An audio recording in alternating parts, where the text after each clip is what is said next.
Prema pali,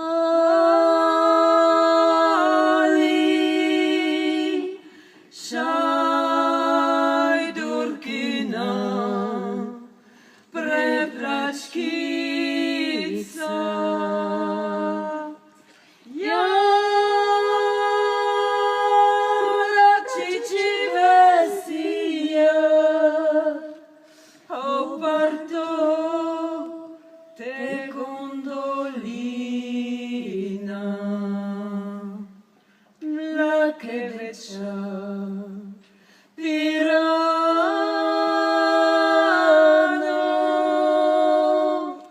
parto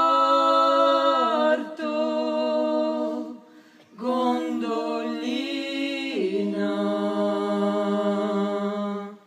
Ja račiči vesija,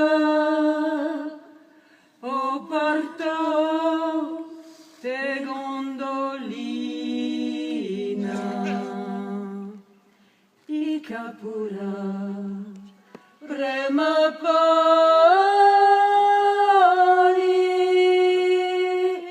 šaj Durkina, prevlačkica.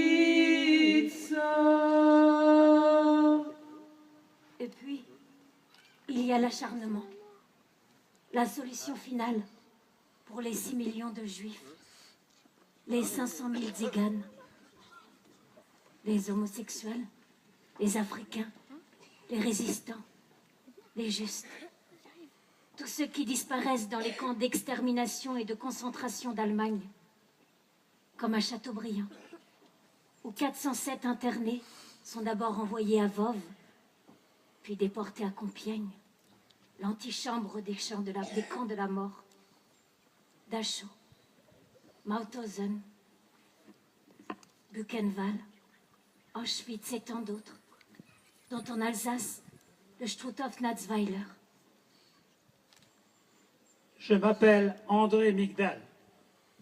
Il faut avoir été déporté pour croire tout possible. Tout, sauf l'oubli.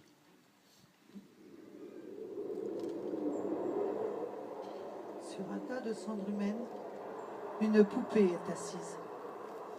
Dans ses mains, il y a peu, l'enfant tenait la poupée. Dans ses bras, il y a peu, la mère portait l'enfant. La mère tenait l'enfant comme l'enfant la poupée. Et se tenant tous les trois, c'est à trois qu'ils succombèrent, dans une chambre de mort, dans son enfer étouffant. La mère, l'enfant, la poupée, la mère, l'enfant. Parce qu'elle était poupée, la poupée eut de la chance. Quel bonheur d'être poupée et de n'être pas enfant.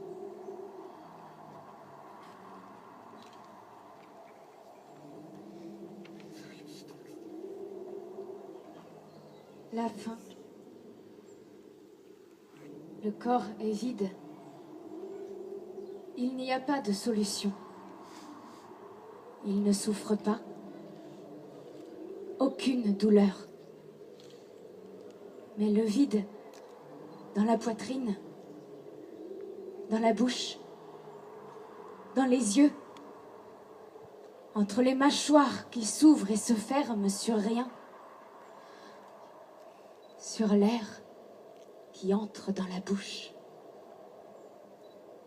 Les dents mâchent l'air et la salive. Le corps est vide. Cherche un poids pour l'estomac, pour caler le corps sur le sol. Il est trop léger pour tenir. Appel à Maïdanek. Son strident de cloche. La baraque craque comme un vieux tronc. D'un pas mesuré, les hommes vont, marchent, tremblent de froid. Rang gris de miséreux, ossements fragiles retenus par des loques, le désespoir frappe. Le jour qui vient, point de repos pour les bras de forçats chargés de pierres. La cloche du camp se tait sourdement. Les rangs emplissent la place d'Appel. Crânes dénudés, ravagés, livrés au vent sauvage. C'est l'instant de recueillement. L'une près de l'autre soupirent les poitrines. J'entends la toux dans les hurlements du vent.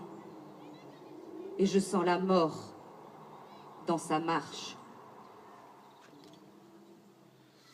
Je m'appelle Yves Pelon.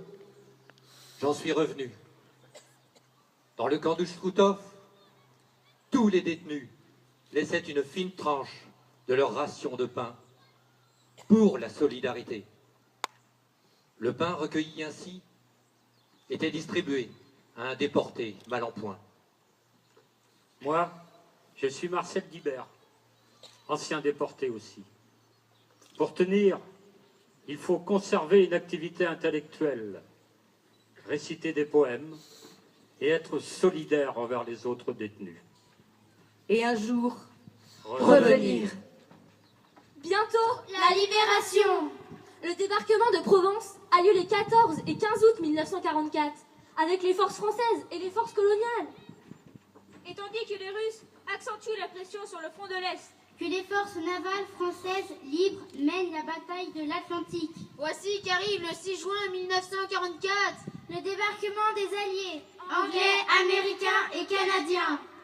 Ici à Guernesey, certains avaient pris le risque d'écouter la radio. Et ils avaient entendu dire que les Alliés avaient débarqué en Normandie. Vous imaginez? On n'était pas censé le savoir.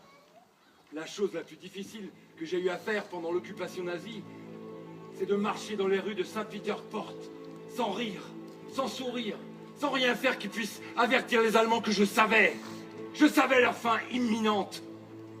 S'ils nous avaient démasqués, ils se seraient défoulés sur l'un de nous.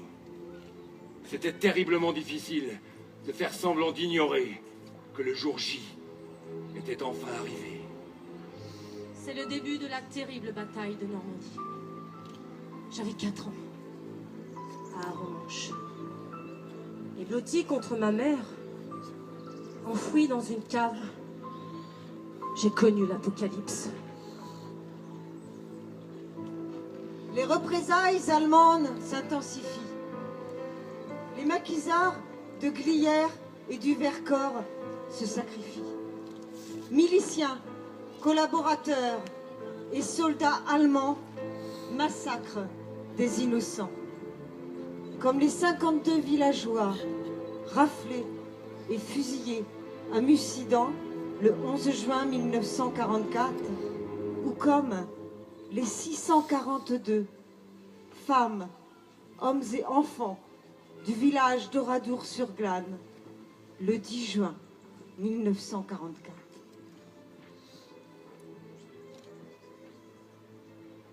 Oradour n'a plus de femme. Oradour n'a plus un homme.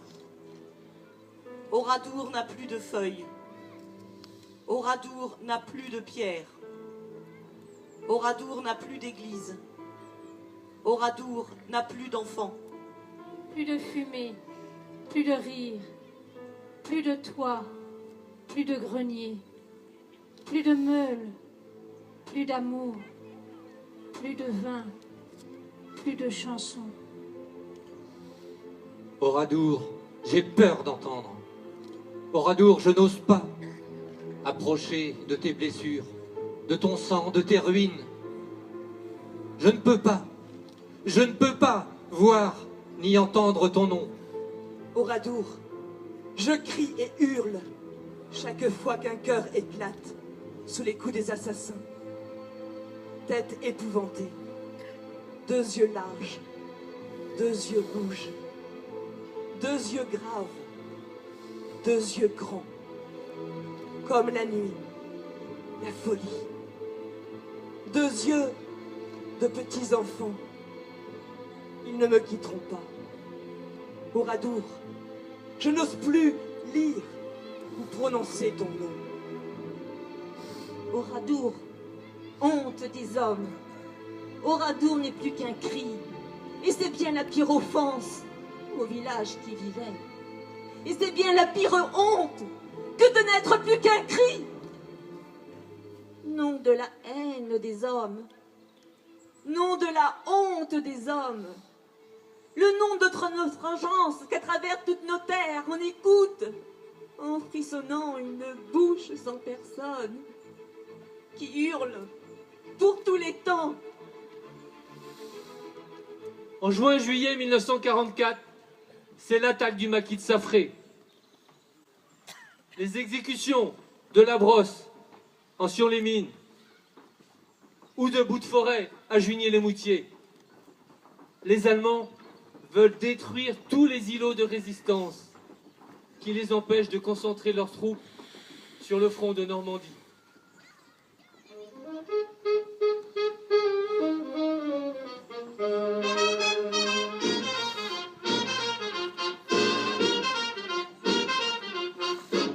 De Gaulle est maintenu à l'écart par les alliés américains et anglais. Il rêve de fouler le sol français, aussi libéré par son peuple, les résistants, l'armée de l'ombre, unifiée autour de Jean Moulin, qui a parcouru la France occupée pour créer le Conseil national de la résistance. Ce sera le mérite exceptionnel de Jean Moulin d'avoir compris dès le premier jour que sans l'unité, la résistance n'avait aucune chance de survivre.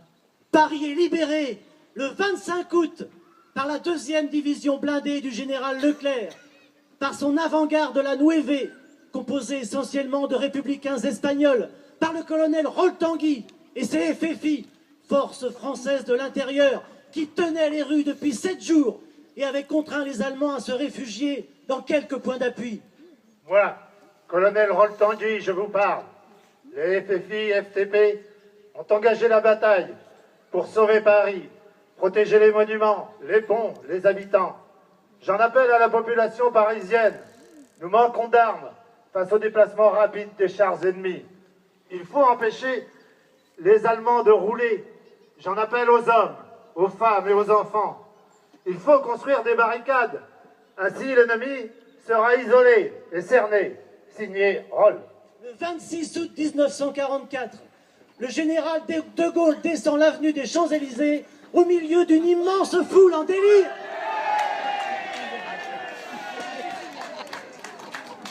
Paris outragé, Paris brisé, Paris martyrisé, mais Paris libéré par son peuple, libéré par lui-même, par la France tout entière.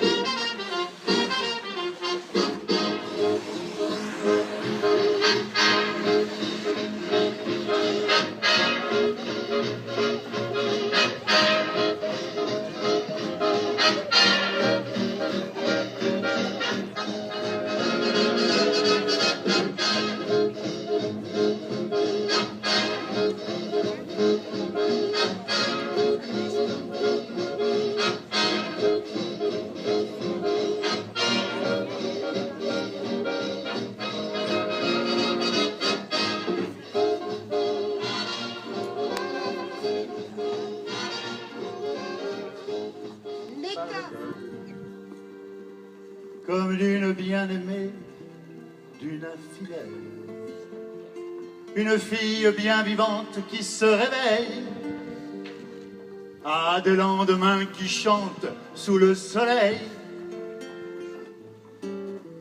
C'est elle que l'on attraque, que l'on poursuit, que l'on traque. C'est elle qui se soulève, qui souffre et se met en grève. C'est elle qu'on emprisonne, qu'on trahit, qu'on abandonne, qui nous donne envie de vivre, qui donne envie de la suivre jusqu'au bout, jusqu'au bout. Je voudrais sans la nommer fleurs du mois de mai aux fruits sauvages. Une fille bien plantée sur ses deux jambes et qui traîne en liberté où bon lui semble. C'est elle que l'on matraque, que l'on poursuit, que l'on traque. C'est elle qui se soulève, qui souffre et se met en grève. C'est elle qu'on emprisonne, qu'on trahit, qu'on abandonne, qui nous donne envie de vivre, qui donne envie de la suivre jusqu'au bout, jusqu'au bout. Je voudrais sans la nommer lui rendre hommage. Bien aimée ou mal aimée, elle est fidèle. Et si vous voulez que je vous la présente, elle s'appelle l'évolution permanente.